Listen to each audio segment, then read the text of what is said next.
How to do. Today, let's unlock some powerful pivot table secrets to help you work smarter in Excel. First of all, let's insert pivot table into my data. Here we have sales data of ABC Company plc. There are 1000 rows containing data. Date, employee name, department, region, product. Number of units sold, unit price and total sales.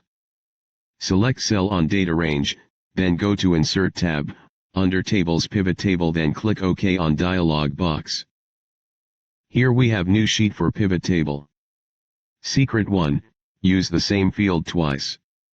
Now, drag department to rows, and total sales to values twice. Change one to show sum using right-click on topic and then go to Summarize Values by, then tick on Average, and the other to Average. Now, you instantly see department totals and averages side by side.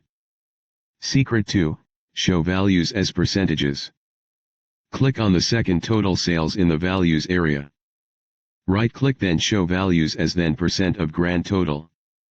This helps you understand each department's share of total sales. Secret 3, group dates. Add date to the rows section. Right-click a date, then group, then select months and years. This gives you a clean summary by month or year. Secret 4, add slicers. Click anywhere inside your pivot table. Go to Pivot Table Analyze, then insert slicer, then choose fields like region or product. Now filter data visually with one click, it's that simple. Bonus tip, auto-refresh your pivot. Right-click on the pivot table, then Options, then under Data enable Refresh Data when opening the file. Your reports will always stay updated. And there you have it.